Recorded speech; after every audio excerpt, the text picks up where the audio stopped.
Hey guys, welcome to Tomes. We are reviewing Soulfinder today. I know, surprise. But what we've got is, if you have no connection with Soulfinder at all, and I know some of you who are just coming off the Common America Soulfinder Black Ops series, and you're like, I don't know who that Fr Retter guy was with the really cool, like, XP carved on his chest. I don't know who that guy was. Well, he is the main character of a series called Soulfinder.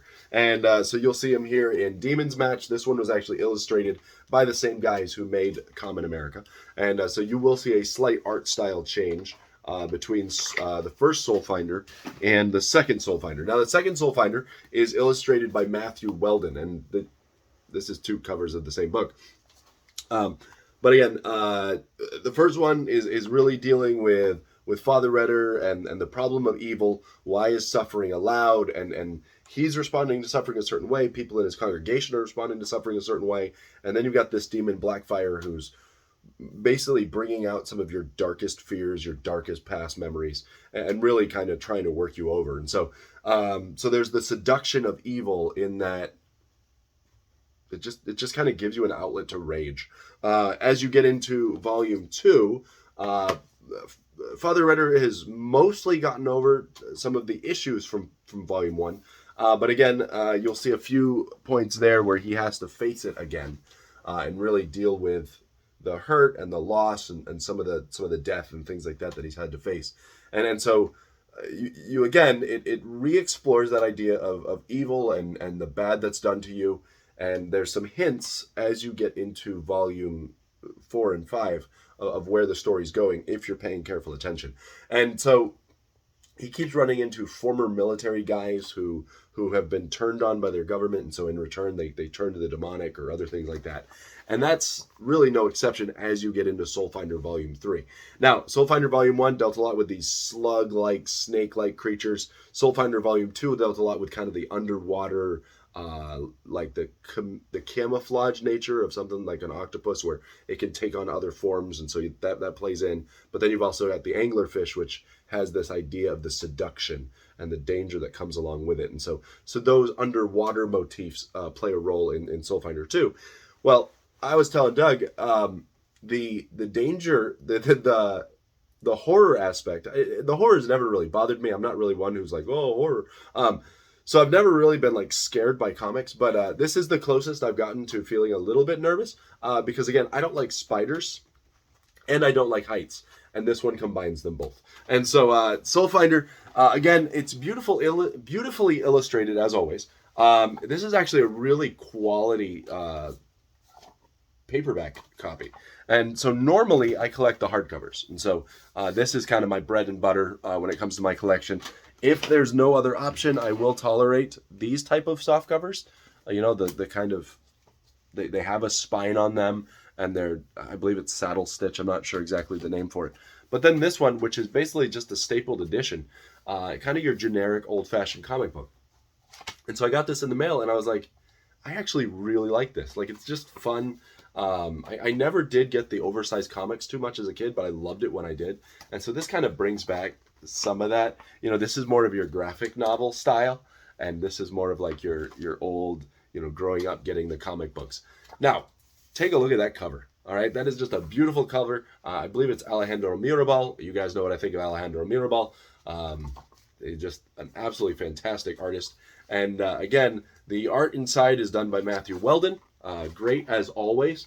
Now, I will say there are a few times as you read through this book that the profiles are not quite as clear, or there are a few spots that I don't know if they were meant to be confusing, but they really did confuse me. And so one page is this one right here where they're climbing this mountain, and I don't want to spoil what happens, but they're climbing a mountain and there's some mind games being played with them. But in one image, Fr Retter is like being held up. The other image, he's like a few feet away on the mountainside. And so I read it through a few times, and I'm like, I'm assuming it's meant to be, like in one guy's head, or maybe he rescued him and then he climbed over down the mountainside a little bit. But there was just a little bit there that I was like, I don't, the layout and the progression, I was unclear on what happened. There's also a firefight later on where there's a guy shooting a rocket launcher and stuff like that. I got kind of lost in what was going on because there were a few characters that had very similar profiles. So if I were to say something negative about the book, that would be it. There would be a few spots that I had to kind of read and reread because I wasn't quite following the action. Like either the profile was slightly off or the transition between like mind game and reality. I wasn't quite sure what that transition was. Now, if that was done on perfect, well, then you nailed it. If it was done on accident, that would be just my one grievance as we read through this. Now, again, this one is really delving into the concept of forgiveness. If you could almost see different characters having their arcs in these first two volumes, it really is Fr Retter. He's dealing with his own personal stuff. In this one, it really is Chi-rho, who's having to deal with some of the loss and some of the hurt of his past. And I believe going into the future, I've seen some hints in some of the art that Douglas Ernst has released and some of the story beats that he's talked about. Going into the future, they're going to actually have a prequel that'll tell Father Crane's story. And if you read the new Soulfinder Common America Black Ops crossover, Father Blatty from Common America fame is actually a Soulfinder, and so they worked together during Vietnam. And so if you read the new crossover, you actually see Father Crane talking about Father Blatty, and I love the image of big pudgy Father Blatty holding like a big rocket launcher over his shoulder. It's pretty awesome. And so that I believe is coming up in a future volume, and so you're going to kind of keep seeing different characters play out. But this one really is going to deal with Chi-rho. This one is dealing with the vices and the evil there's a tendency when you give into evil to go all the way into various vices. And so that's the idea here of the spider. The spider's web is going to catch you. It's going to ensnare you.